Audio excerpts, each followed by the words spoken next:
नमस्कार। उत्तर प्रदेश निकाय चुनाव और उपचुनाव के नतीजे सामने आ चुके हैं और नतीजे बेहद ही चौंकाने वाले सामने आ रहे हैं। यूपी निकाय चुनाव और उपचुनाव में बड़ा उलटफेर देखने को मिला है, क्योंकि इस चुनाव के नतीजे आने वाले लोकसभा चुनाव के लिए सेमीफाइनल की तरह हैं और उपचुनाव के लिए काफी महत्वपूर्ण माने गए हैं। जिसमें अगर बात की जाए पहले चरण के लिए यहाँ 37 जिलों में वोटिंग हुई थी, जबकि दूसरे चरण के लिए 38 जिलों में यहाँ वोटिंग देखने को मिली है। और अगर बात की जाए तो कर्नाटक चुनाव के भी फाइनल नतीजे लगभग साफ हो चुके हैं, जिसमें कांग्रेस को पूर्ण बहुमत अपने दम पर मिला है। 136 सीटों के आसपास कांग्रेस यहाँ जो है रिजल्ट के तौर पर देख रही है, जबकि बीजेपी को यहाँ पर करीब 40 सीटों का नुकसान 2018 के मुकाबले देखने को मिला है। और इस चुनाव के नतीजे भी लोकसभा चुनाव और आने वाले विधानसभा चुनाव के लिए महत्वपूर्ण रहे हैं। जेडीएस 20 सीट और अन्य की बात की जाए तो 4 सीट अन्य के पक्ष में रही हैं। लेकिन कर्नाटक का सीएम कौन होगा, क्या यहाँ पर सिद्धरमैया या फिर डीके शिव कुमार पर पैच फंसा हुआ है, इस पर बहुत जल्द आपको अपडेट देने वाले हैं। लेकिन उत्तर प्रदेश निकाय चुनाव की अगर बात की जाए तो यहाँ पर भी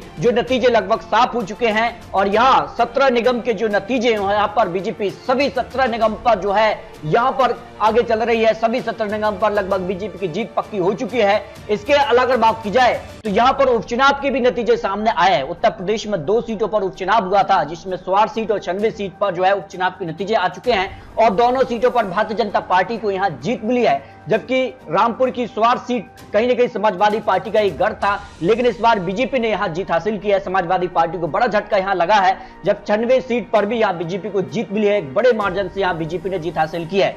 इसके अलावा अगर बात की जाए तो नगर निगम नतीजे लगभग जो आंकड़े हैं उसमें 1420 वार्डों के जो आंकड़े हैं उसमें बीजेपी 529 वार्डों पर आगे चल रही है, जबकि समाजवादी पार्टी 127, कांग्रेस 56, बीएसपी 65 और अन्य की बात की जाए तो 143 वार्डों पर अन्य आगे चल रहा है। इसके अलावा नगर पंचायत के नतीजे की अगर बात की जाए तो 7170 वार्डों में यहाँ बीजेपी 593 वार्डों पर है, जो अब तक आंकड़े आए हैं। 28 से 71 वार्डों के जो आंकड़े हैं उसमें समाजवादी पार्टी 215 वार्ड, बीएसपी 61 और अन्य की बात की जाए तो 1907 वार्डों पर अन्य यहाँ पर आगे चल रहे हैं। जबकि नगर पालिका के 199 जो आंकड़े सीटें हैं उसमें बीजेपी 105, समाजवादी पार्टी 26, बीएसपी 16 और अन्य की बात की जाए तो 45, कांग्रेस यहाँ 7 यहाँ पर नगर पालिकाओं पे कब्जा जमाने में सफल रही है। तो उत्तर प्रदेश निकाय चुनाव और उत्तर प्रदेश उपचुनाव में बीजेपी ने बड़ी जीत हासिल की है, लेकिन कर्नाटक चुनाव में यहाँ कांग्रेस ने जीत हासिल की है। अब आने वाले वक्त में विधानसभा चुनाव होने हैं और लोकसभा चुनाव भी होने हैं, तो उत्तर प्रदेश में तो बीजेपी ने यहाँ वापसी की है, बड़ी जीत यहाँ बीजेपी को मिली है, लेकिन कर्नाटक में हार हुई है। और ऐसे में